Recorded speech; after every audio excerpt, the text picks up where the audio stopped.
आपको अपनी पिछली वीडियो में बताया था कि मैं आपको बताऊंगी एकेडमिक बैंक ऑफ क्रेडिट्स के बारे में।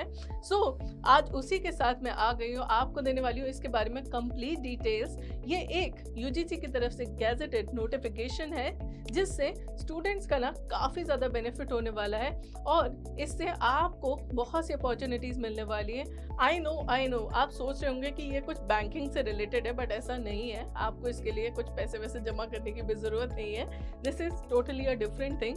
ये आपकी एजुकेशन से, आपके एकेडमिक से रिलेटेड है, विच इज़ वाई मैं आज आपके लिए वीडियो लेकर आई, सो दैट कि आपको इसके बारे में पूरी डिटेल पता चल जाए, क्योंकि इसका जानना ना बहुत इम्पॉर्टेंट है, क्योंकि ये आपके अभी से एजुकेशन से लेके लास्ट तक आपके साथ चलने वाली है, जब तक आप अपनी पूरी एजुकेशन करने वाले हैं, और इसके थ्रू आपको बहुत ज़्यादा बेनिफिट्स मिलेंगे।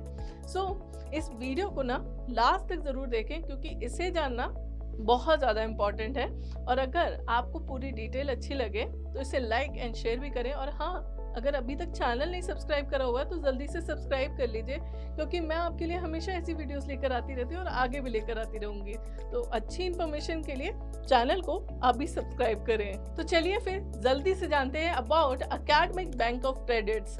Let's get started. सबसे पहले मैं ये बता दूं कि एकेडमिक बैंक ऑफ क्रेडिट्स है ऑनलाइन एंड डिस्टेंस एजुकेशन के लिए। जो भी स्टूडेंट्स ऑनलाइन और डिस्टेंस एजुकेशन कर रहे हैं उनके लिए ये एक अलग से एकेडमिक बैंक ऑफ क्रेडिट बनाया गया है।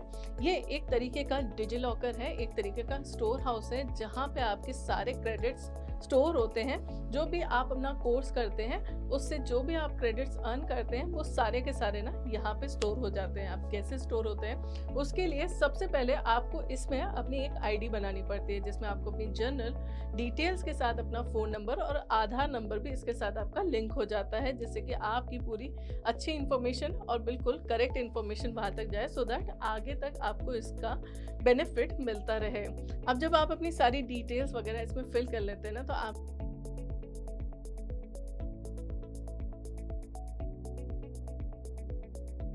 की एक यूनिक आईडी बन जाती है एकेडमिक बैंक ऑफ क्रेडिट्स में, जो कि आगे तक चलती रहती है। अब जब आप किसी यूनिवर्सिटी को चेंज करते हैं या फिर कोर्स को चेंज करते हैं तो उसके साथ ही साथ वहाँ से वो यूनिवर्सिटी आपके इसी अकाउंट में, आपके इसी डिजी लॉकर में अपने क्रेडिट्स जोड़ती रहती है। इसके साथ आप जितने भी क्रेडिट्स अर्न करते हैं अपने कोर्स के थ्रू, उससे ही आपको डिग्री, सर्टिफिकेट या फिर डिप्लोमा मिलता है। और इसकी बहुत अच्छी बात यह है कि आपको multiple exit and multiple entry भी मिलती है, यानी कि आप किसी भी कोर्स को कभी भी छोड़ सकते हैं। यानी कि जैसे लेट्स से कि आपने एक ग्रेजुएशन डिग्री ली, आपने बीबीए डिग्री ली, आपने 1 साल करा और उसके बाद आपने छोड़ दिया। अब आप कहीं और से कुछ और कोर्स करना चाहते हैं या फिर आप उसी यूनिवर्सिटी से करना चाहते हैं, बट बीच में कुछ गैप लेके किसी वजह से आप करना चाहते हैं, तो इसमें आपको वो ऑप्शन भी मिल जाता है। आप गैप लेके भी उस कोर्स को कुछ सालों बाद दोबारा से ज्वाइन कर सकते हैं, या फिर आप किसी और यूनिवर्सिटी में कोई और कोर्स कर सकते हैं। इसके जो क्रेडिट्स होते हैं ना, वो आपको दूसरे कोर्स में बहुत ज़्यादा हेल्प करते हैं, या दूसरी यूनिवर्सिटी में जाते हैं तो तब आपको ये हेल्प करते हैं। अगर आपका क्रेडिट स्कोर अच्छा होता है तो ऐसा भी हो सकता है कि आपने 1 साल यहाँ करा, दूसरा साल आपने कहीं और से कंटिन्यू कर दिया, या फिर आपने अगर सब्जेक्ट चेंज करा तो उसमें भी आपको ये रिलैक्सेशन मिल जाता है। और एक और अच्छी बात यह है कि आप अगर इंटर्नशिप करते हैं तो भी आपको वीकली जो क्रेडिट्स होते हैं वो आपको प्रोवाइड होते हैं, तो इसमें भी जो आपके इंटर्नशिप के भी जो क्रेडिट्स हैं वो भी जुड़ जाते हैं। एक्चुअली में ये जो क्रेडिट्स हैं वो जुड़ते जाते हैं और आगे जाके आपको इन सभी क्रेडिट्स का बेनिफिट होता है, आप कोई भी एजुकेशन आगे परस्यू करते हैं तो। बेसिकली आप एक बार में 2 कोर्सेज भी कर सकते हैं। और आपने ये भी सुना ही होगा कि डुअल डिग्री का भी ऑप्शन है, यानी कि आप 2 कोर्सेज एक साथ कर सकते हैं। तो ये जो आपका एकेडमिक बैंक ऑफ क्रेडिट है वो आपको इसकी अपॉर्चुनिटी भी देता है। आपको इतनी अच्छी फिजिबिलिटी मिलती है कि आप एक बार में 2-3 कोर्सेज भी साथ में कर सकते हैं, अलग अलग सब्जेक्ट्स के साथ, अगर आपका इंटरेस्ट है तो। और एक और अच्छी चीज़ इसमें ये हुई है कि आप गैप लेके भी अपना कोर्स कर सकते हैं। किसी वजह से कोई स्टूडेंट्स अगर बीच में गैप ले लेता है, कोर्स छोड़ देता है, तो आफ्टर सम ईयर्स वो अपना कोर्स दोबारा से वहीं से परस्यू कर सकता है, उसे दोबारा से स्टार्टिंग से स्टार्ट करने की ज़रूरत नहीं है। सो आप सोच रहे होंगे ना कि व्हाट इज़ क्रेडिट स्कोर, तो क्रेडिट स्कोर क्या है? सो आपने देखा होगा कि अब जब आप कोई कोर्सेज करते हैं ऑनलाइन या डिस्टेंस मोड से, तो वहाँ पे आपको क्रेडिट स्कोर भी मिलते हैं, जो कि आपको अगर आप फॉरेन में जाके पढ़ना चाहते हैं या फिर आप वहीं पे किसी और यूनिवर्सिटी में या हायर एजुकेशन के लिए जाना चाहते हैं, तो फिर ये क्रेडिट स्कोर आपके काम आते हैं।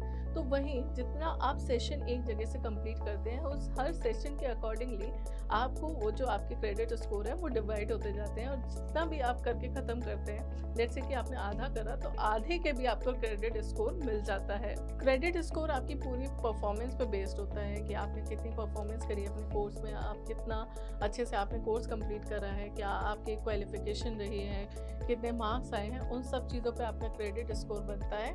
अब इसी के साथ आपका एक और बहुत इंपॉर्टेंट सवाल आता है कि मतलब अगर आपने मल्टीपल एंट्री या मल्टीपल एग्जिट करी, आपने बीच में कोर्स छोड़ दिया, तो आप दोबारा कितने टाइम तक ज्वाइन कर सकते हैं? इट्स नॉट लाइक कि आप इनफाइनाइट है, आप कभी भी ज्वाइन कर सकते हैं। इसका भी एक ड्यूरेशन है। आप 7 ईयर्स तक का आपका ड्यूरेशन होता है। 7 ईयर्स के अंडर आपको वो कोर्स दोबारा ज्वाइन करना पड़ता है, या फिर आप किसी दूसरे कोर्स के साथ लिंक हो सकते हैं। So now what all you guys have to do is, आपको अपना ना एकेडमिक बैंक ऑफ क्रेडिट में अपनी एक आईडी जनरेट करनी है जल्दी से जल्दी, एंड आफ्टर दैट आप अपने अकॉर्डिंगली, अपनी चॉइस के अकॉर्डिंगली अपनी एजुकेशन आगे परस्यू कर सकते हैं। सो इसी के साथ आज की ये वीडियो खत्म होती है। आई होप आपको अच्छी लगी होगी, और अगर आपके मन में अभी भी सवाल है, एंड आई नो कि आपके मन में बहुत से सवाल होंगे, तो आप उससे कमेंट सेक्शन पे लिख सकते हैं या फिर हमारे टोल फ्री नंबर पे कॉल भी कर सकते हैं।